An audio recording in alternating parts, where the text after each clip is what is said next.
Bienvenidos una vez más a la clase del curso Método de Estudio Bíblico. El pastor Daniel Carlos les habla para continuar con nuestras clases. En esta oportunidad iniciaremos a la clase número 12, hablando de la interpretación en el método de estudio bíblico. Recuerden que son tres etapas del estudio bíblico: la observación, que ya hemos visto, desde la observación primaria, la observación profunda, y luego hemos ido a la interpretación, donde hemos visto las leyes generales y hemos empezado también con las leyes gramaticales aquí en la interpretación. Espero que no se hayan desanimado. Recuerden que uno de los requisitos y de las actitudes positivas de un cristiano que estudia la palabra de Dios es continuar, no desanimarse, tener siempre una actitud optimista, una actitud positiva, porque aunque requiere trabajo, no hay que desanimarnos, no hay que abandonar el estudio, sobre todo que es de la palabra de Dios. Vamos a hacer un breve repaso de lo que hemos visto aquí en la segunda etapa de la interpretación.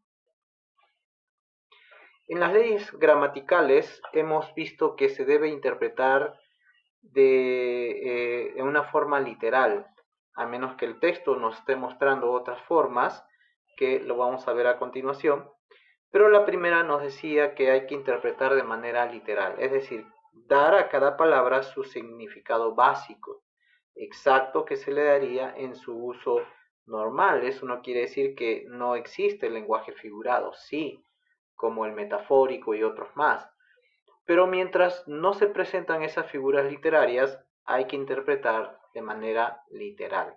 Una cosa es literalismo y otra cosa es literal. ¿Ok?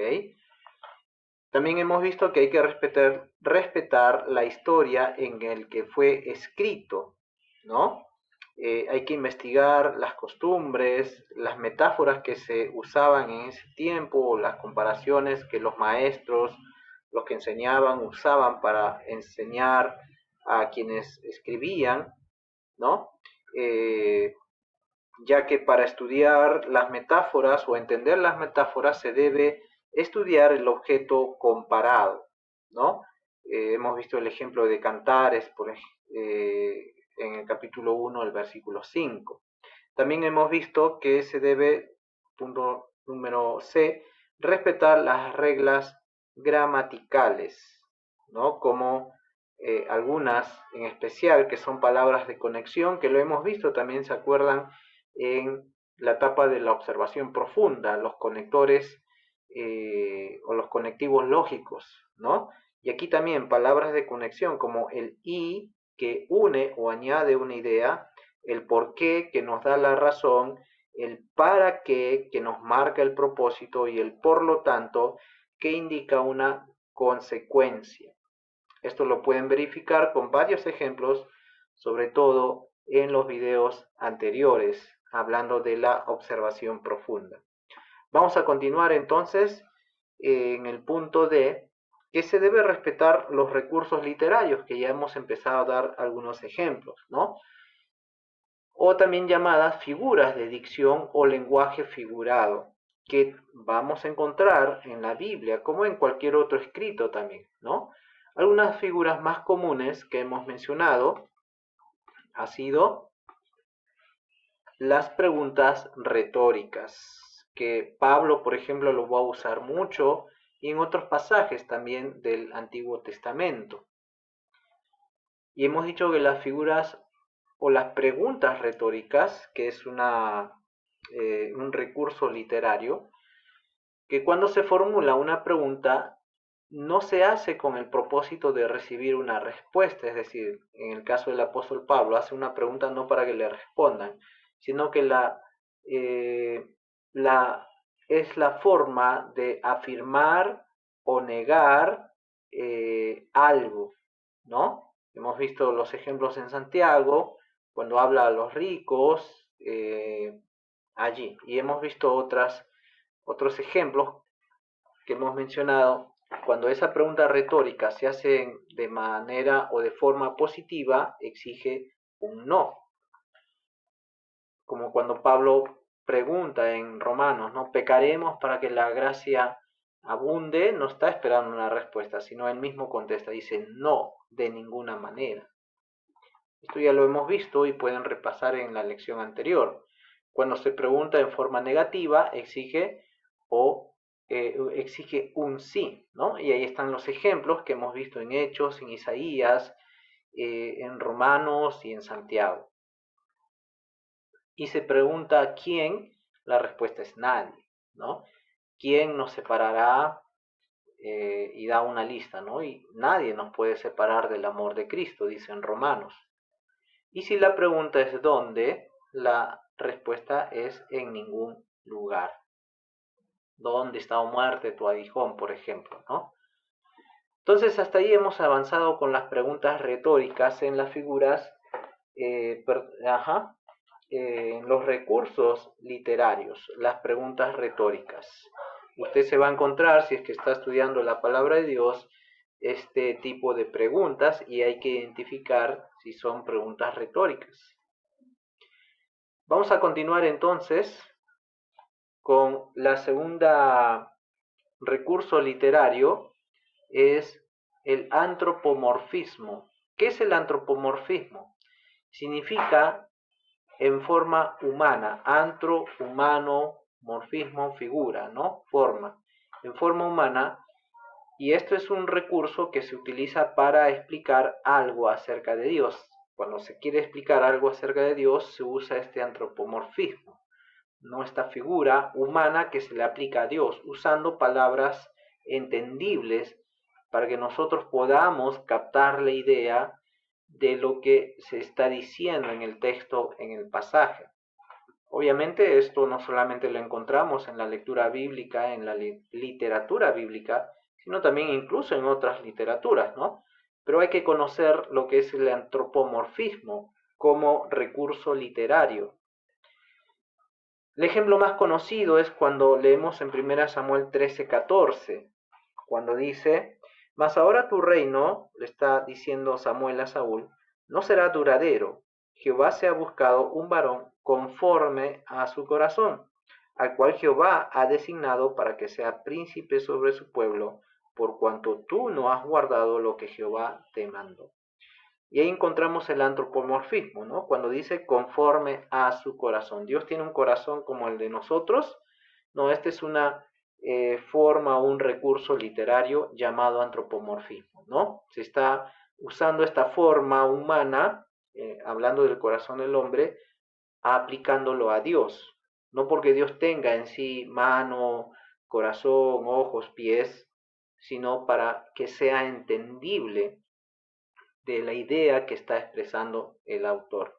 En este caso, Samuel, que le está diciendo al rey Saúl, tú has sido desechado porque no has guardado los mandamientos de Dios. Otro antropomorfismo encontramos en el Nuevo Testamento, en el libro de Hechos, capítulo 13, verso 22. Quitado este, dice, les levantó por rey a David, mencionando lo que Samuel decía, ¿no? De quien dio también testimonio diciendo, he hallado a David, hijo de Isaí, varón conforme a mi corazón. Ahí está expresando el apóstol a los oyentes, citando 1 Samuel 13:14. Otro también encontramos en Jeremías, capítulo 3, verso 15. Jeremías 3:15. Dice, y os daré pastores según mi corazón, que os apacienten con ciencia y con inteligencia. Entonces, en varios pasajes, solamente he mencionado uno, se está diciendo que, o se está mencionando el corazón de Dios, ¿no? Y esto es un antropomorfismo, se está tomando un recurso de una forma humana o algo de humano aplicándolo a Dios. Obviamente sabemos que Dios no es hombre y Dios no es humano, pero se usa esta forma, este recurso literario llamado antropomorfismo para entender un poquito a Dios. Si no, no lo entenderíamos. Como también encontramos, ¿no?, las manos de Dios. Salmos 145, versículo 16. Salmos 145, versículo 16. Dice: abres tu mano y colmas de bendición a todo ser viviente. Abres tu mano. Dios tiene manos, así como el de nosotros, con 10 dedos. ¿Cuántos dedos tendrá? Entonces, no, pues está usando este recurso literario llamado antropomorfismo, el corazón de Dios, las manos de Dios. Otra vez, en Isaías, capítulo 66, verso 2. Es interesante porque cuando nosotros no entendemos esto y no identificamos esos recursos y formas literarios, podemos incluso sacar conclusiones que no son correctas o que la palabra de Dios no está diciendo o queriendo decir. Entonces aquí tenemos el ejemplo, ¿no? El corazón de Dios, las manos de Dios. Isaías 66, 2 dice: mi mano hizo todas las cosas, y así todas estas cosas fueron, dice Jehová, pero miraré a aquel que es pobre y humilde de espíritu y que tiembla a mi palabra. Mi mano hizo estas cosas, atribuyendo obviamente al obrar de Dios, no porque Dios exactamente hizo o tiene manos como el de nosotros. Otro ejemplo, Salmos capítulo 8, versículo 3. Salmos 8:3 nos dice: cuando veo tus cielos, obra de tus dedos, la luna y las estrellas que tú formaste. Entonces, estas son antropomorfismos: el corazón de Dios, las manos de Dios, los oídos de Dios. Santiago 5:4. También cuando está hablando de los ricos opresores, ¿no? Santiago 5:4 nos dice: he aquí, clama el jornal de los obreros que han cosechado vuestras tierras, el cual por engaño no les ha sido pagado por vosotros. Y los clamores de los que habían cegado, han entrado en los oídos del Señor de los ejércitos. Entonces, allí vemos los ejemplos de antropomorfismos, ¿no?, que es un recurso literario tomando la forma del ser humano, aplicándolo a Dios para poder entender, o sea, algo más entendible de lo que Dios está obrando: el corazón de Dios, las manos de Dios, los oídos de Dios, los pies de Dios, ¿no? Cuando dice que la tierra es el estrado de sus pies, los dedos de Dios, etc. Entonces, la primera figura o recurso literario eran las preguntas retóricas. Número 2, el antropomorfismo. Número 3, vamos a hablar acerca del simbolismo. El simbolismo, bueno, como la palabra misma dice, ¿no?, de símbolo, es un ser u objeto que representa, obviamente simbólicamente, un concepto abstracto e invisible por alguna semejanza o correspondencia, ¿no? Cuando dice, por ejemplo, el profeta Ezequiel, capítulo 11, verso 19. Ezequiel 11:19, hablando del corazón de piedra, dice: y les daré un corazón, y un espíritu nuevo pondré dentro de ellos, y quitaré el corazón de piedra de en medio de su carne, y les daré un corazón de carne. O sea que ellos no tenían en realidad un corazón de carne, sino tenían un corazón de piedra, literalmente hablando. No, está hablando en simbolismo, que estaban tan endurecidos como un corazón de piedra, ¿no? Hablando del remanente de Israel y la promesa de la restauración de la tierra, en que Dios les iba a cambiar ese corazón endurecido a tener un corazón sensible, un corazón de carne. Entonces, ese es un simbolismo, ¿no? Se ha tomado un objeto, como en este caso la piedra, para hablar de un concepto o representar un concepto abstracto, invisible por alguna semejanza o correspondencia. Corazón de piedra es de manera simbólica, ¿no? Y que se iba a convertir en un corazón de carne, es decir, de la dureza de su corazón a la sensibilidad. Ojo, porque esto tenemos que estar siempre teniendo en cuenta, no solamente en nuestra observación, también en la manera en que interpretamos. Hemos dicho, en la primera ley gramatical hay que interpretar literalmente, pero cuando ya encontramos estas formas o recursos literarios, bueno, hay que identificarlos como tales. Preguntas retóricas, antropomorfismo, simbolismo, acá hay un ejemplo nada más, hay muchos más, y vamos a ver cómo se clasifican o la clasificación de esos símbolos, ¿no? Como por ejemplo objetos materiales, ya hemos visto la piedra, como también pan, vino. ¿Dónde lo encontramos esto? Este simbolismo cuando Jesús está hablando en la cena con sus apóstoles, ¿no? Que el pan y el vino representan el cuerpo y la sangre del Señor. Lo está hablando de manera simbólica, obviamente. Cuando encontramos acciones simbólicas también, como el comer el libro, cuando a Ezequiel en el capítulo 2, verso 8 le dice, ¿no? Mas tú, hijo de hombre, oye lo que yo te hablo.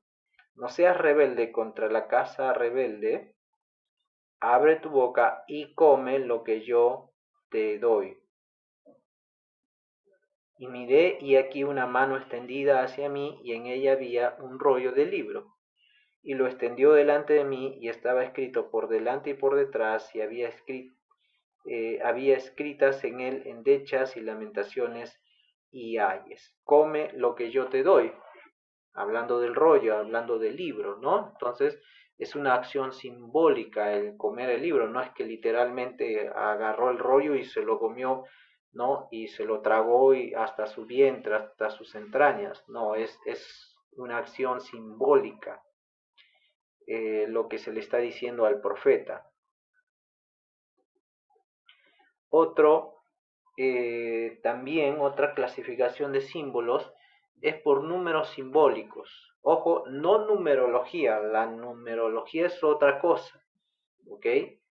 Pero sí el uso simbólico de los números, y eso lo vas a encontrar a lo largo de la Biblia. Por ejemplo, ¿quién no sabe que el número 7 en la Biblia nos habla de perfección, nos habla de totalidad, ¿cierto?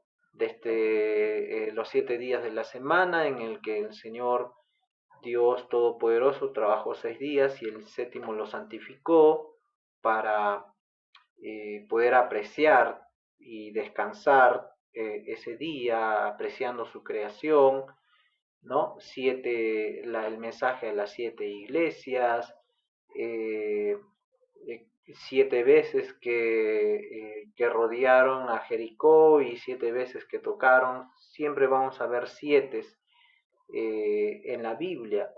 El número 10 también significa suficiencia para cumplir el propósito de Dios, algo suficiente. 6 significa número de hombre o de bestia, como cuando se repite 3 veces, ¿no? 6, 6, 6, este es el símbolo o la marca de la bestia, pero el 6 es el número de hombre.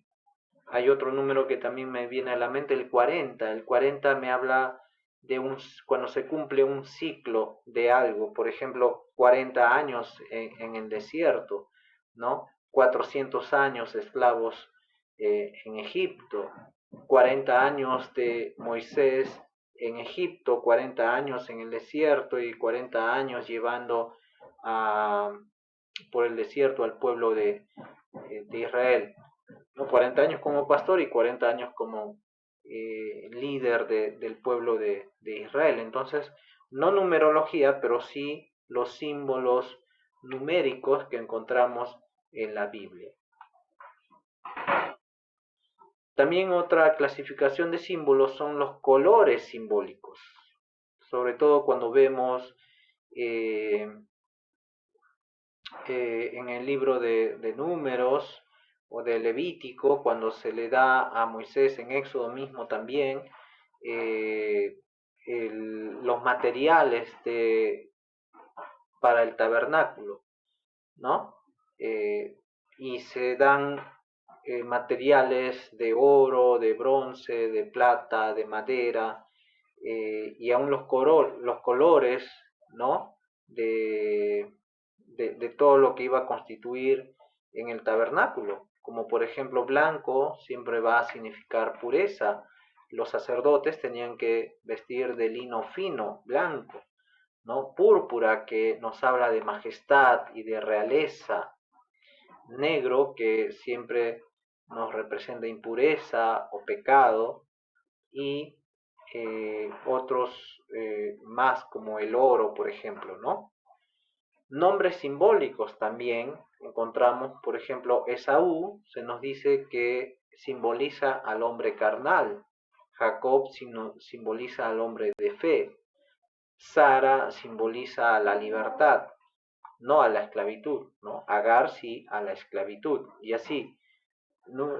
Nombres como el de Abraham, como el de Nimrod, como Lot, el creyente carnal, etcétera, ¿no? El modismo también, cuando uno va estudiando, hemos dicho que uno tiene que ver la historia, el contexto histórico y cultural. Entonces, en las culturas bien marcadas, como es la cultura de Medio Oriente a la cultura occidental, usamos modismos muy distintos. Sobre todo en Oriente se usa mucho modismo, y sobre todo en los tiempos de la Biblia. El modismo son expresiones propias de un idioma, es decir, que cada idioma en cierta cultura tenían su forma de expresar las cosas, y no como el de nosotros, que no usaban cosas explícitas, sino un modo de expresarlo, por eso se llama modismo, de acuerdo al idioma, la cultura o dentro de la historia. Como por ejemplo, cuando vemos en Génesis capítulo 4, versículo 1, se dice: conoció Adán a su mujer, la cual concibió y dio a luz a Caín. Cuando dice conoció Adán a Eva, a su mujer, no dice que no se está refiriendo a que por primera vez se le presentó a Eva, ¿no? Conoció, hola Eva, ¿qué tal? No se está refiriendo a eso, sino que tuvo intimidad con su mujer, a eso se está refiriendo. Lo mismo en el Nuevo Testamento, se usa el mismo modismo para referirse a José y María, cuando en Mateo capítulo 1, versículo 25 dice: pero no la conoció hasta que dio a luz a su hijo primogénito. Entonces, en la Biblia el conocer, o cuando se expresa en este modo, se refiere a tener intimidad, ¿no? Del esposo con la esposa. Como también, algo muy curioso, no sé si ustedes se han encontrado con este pasaje de Primera de Samuel, capítulo 24, verso 3, hablando de Saúl cuando le está persiguiendo a David y va a una cueva. Dice el verso 3: y cuando llegó a un redil de ovejas en el camino donde había una cueva, entró Saúl en ella para cubrir sus pies, y David y sus hombres estaban sentados en los rincones de la cueva. ¿A qué se refiere a cubrir los pies? Bueno, era una forma en que se trataba de decir que fue a orinar. Ese es el modo en que ellos se expresaban, ¿no? Alguien que fue a orinar se decía fue a cubrir los pies, refiriéndose a Saúl, ¿no? Entonces tenemos las preguntas retóricas, tenemos el antropomorfismo, tenemos el simbolismo, tenemos el modismo, que hay que saber reconocer cómo se expresaban las culturas en los diferentes idiomas, en las diferentes culturas, sobre todo en Medio Oriente, en los tiempos bíblicos, ¿no? Para una u otra cosa, hay que entenderlo, no hay que ver no hay que entenderlo o interpretarlo desde el punto de vista occidental en estos tiempos modernos. Es totalmente otra cosa que se puede entender si lo vemos así. También otro recurso literario es el famoso paralelismo, que más que nada vamos a encontrar en literatura poética, en la poesía bíblica. Cuando vemos en el paralelismo, la expresión poética más elementales está constituida por dos frases paralelas, por eso se llama paralelismo, uno paralelo a otro, ¿no? Dos frases, dos conceptos, dos ideas. A veces pueden ser tres frases incluso que están en forma paralela, ¿ok? Entonces, para eso vamos a ver los ejemplos de Salmo capítulo 10, versículo 11, y después vamos a clasificar los tipos de paralelismo.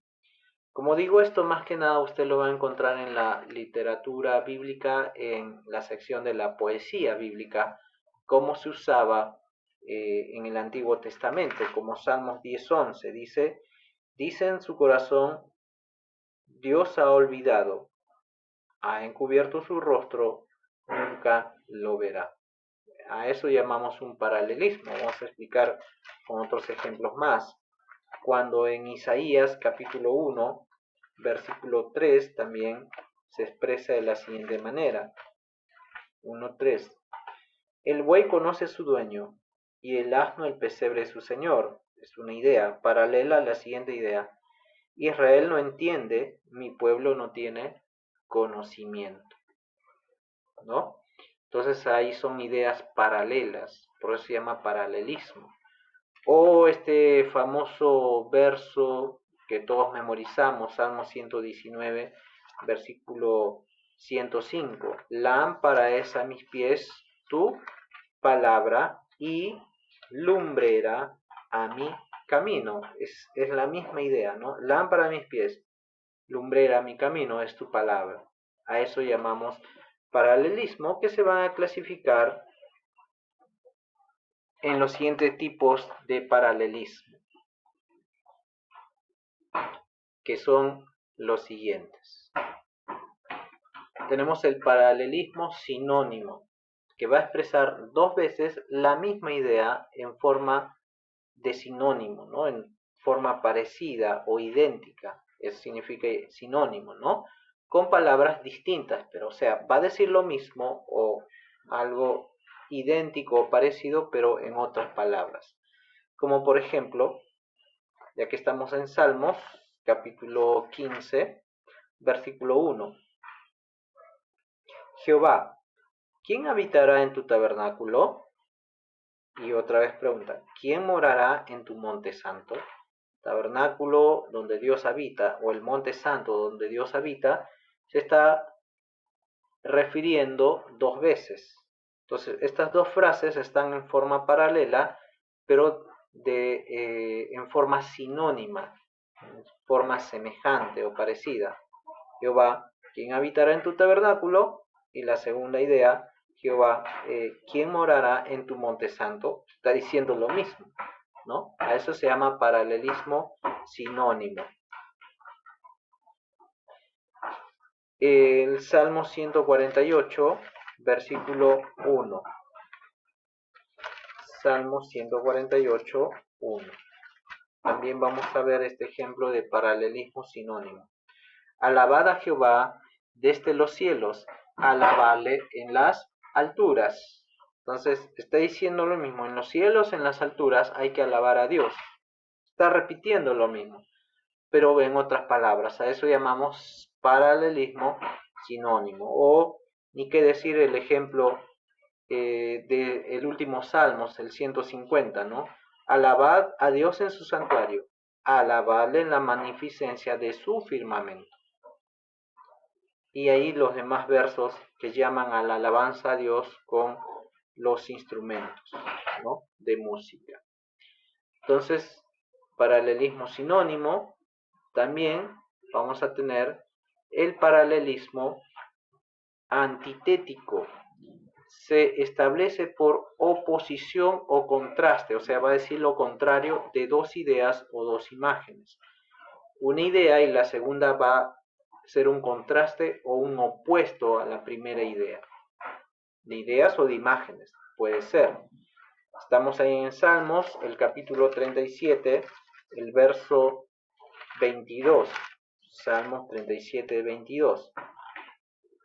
Porque los benditos de él heredarán la tierra y los malditos de él serán destruidos. Esto lo vas a ver constantemente en Salmos como en Proverbios también, ¿no? Hablando del necio y el sabio. El sabio hace esto, pero el necio hace esto, lo contrario. Entonces acá está diciendo, los benditos van a heredar la tierra. Primera idea. Su paralelismo antitético o de contraste o la otra cara viene a ser, el verso 22, y los malditos de él serán destruidos, ¿no? Entonces, los benditos heredarán, pero los malditos serán destruidos. A eso le llamamos paralelismo antitético o de contraste u oposición. Vayamos, como les digo, a Proverbios. Proverbios hay un montón de paralelismos, solamente vamos a ver algunos ejemplos. Proverbios capítulo 14, verso 15. El simple todo lo cree. Primera idea. Mas el avisado mira bien sus pasos. ¿En qué se está contrastando? La idea del simple con la idea del avisado. El simple lo va a creer todo, el avisado va a mirar bien sus pasos, va a ser bien cauteloso. A eso se llama paralelismo antitético. O, bueno, varios pasajes del capítulo 10 de Proverbio, del verso 2 al 7, ¿no? Los tesoros de maldad no serán de provecho, mas la justicia libra de muerte. La maldad en contraste a la justicia. Verso 3. Jehová no dejará padecer hambre al justo, mas la iniquidad lanzará a los impíos. El contraste entre el justo y el impío, y así, versos más adelante, ¿no? Entonces tenemos el paralelismo sinónimo, el paralelismo antitético de contraste, y luego el paralelismo sintético.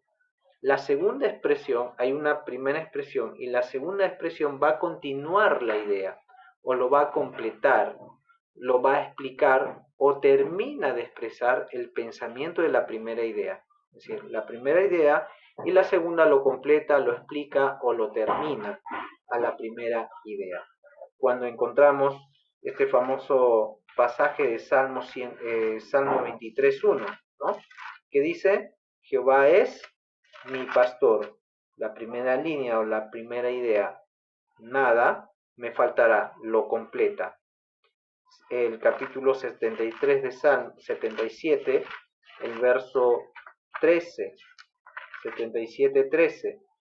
Oh Dios, santo es tu camino. ¿Qué Dios es grande como nuestro Dios?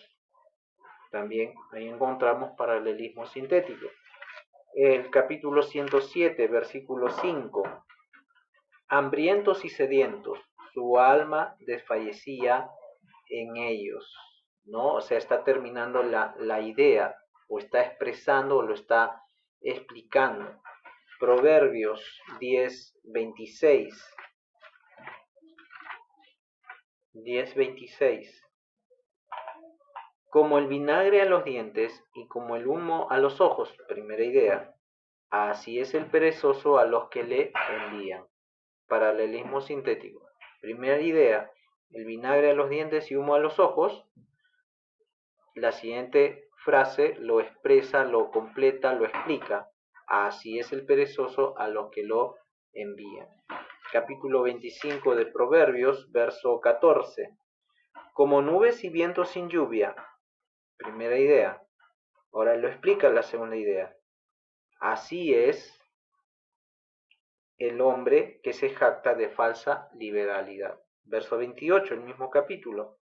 Como ciudad derribada y sin muro, primera idea, la explicación o el complemento. Es el hombre cuyo espíritu no tiene rienda. Capítulo 26. Bueno, hay un montón, solamente he elegido algunos. 26:11. Como perro que vuelve a su vómito. Primera idea. Segunda idea. Así es el necio que repite su necedad. Y por último, verso 23. Como escoria de plata echada sobre el tiesto. Segunda idea. Son los labios lisonjeros y el corazón malo. Proverbios está lleno de muchos paralelismos, sinónimos, antitéticos, sintéticos, que estamos viendo en esta oportunidad. Siguiente y último que vamos a ver aquí es el silogismo, otra figura o recurso literario. Silogismo.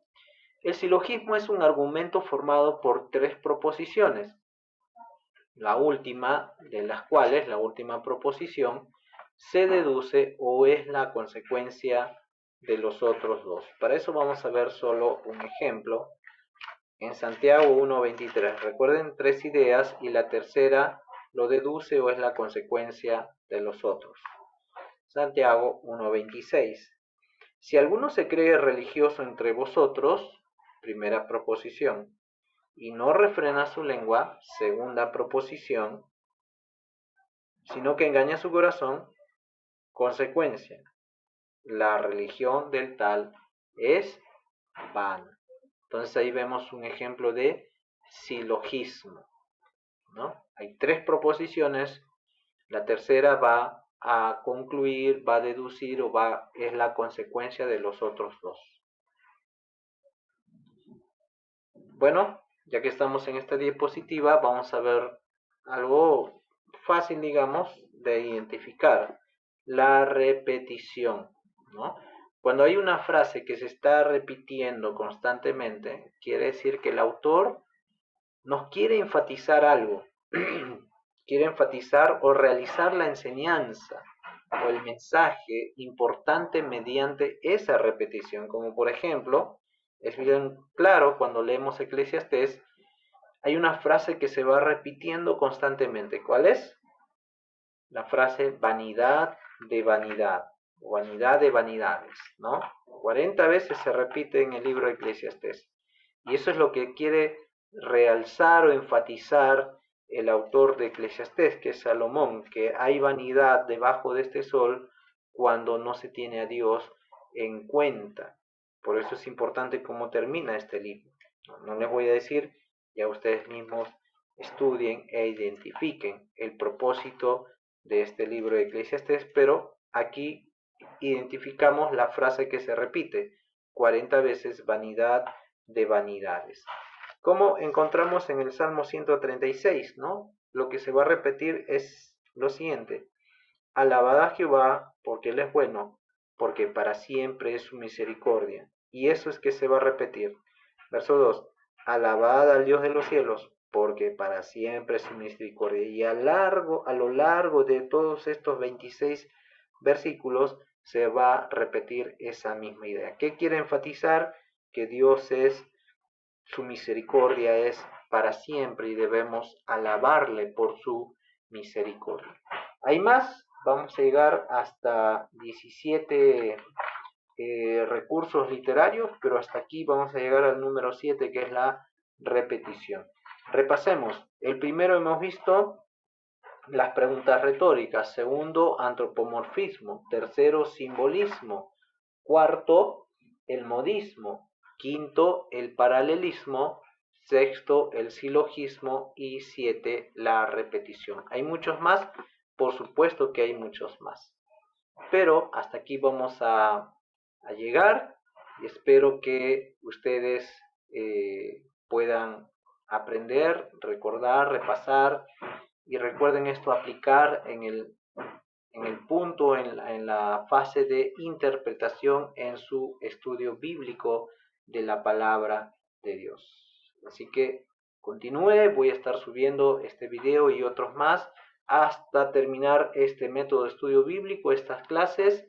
Esta es la número 12 y vamos a llegar hasta la interpretación y usted mismo tiene que pasar por estas fases: la observación, la aplicación, la interpretación. No se atreva a enseñar o interpretar directamente o aplicar directamente la palabra de Dios sin haber pasado por estos procesos. Cuando no pasamos, cuando no observamos bien, cuando interpretamos mal, entonces aplicamos una mala teología y podemos cometer aberraciones, haciendo decir a la Biblia lo que no está diciendo.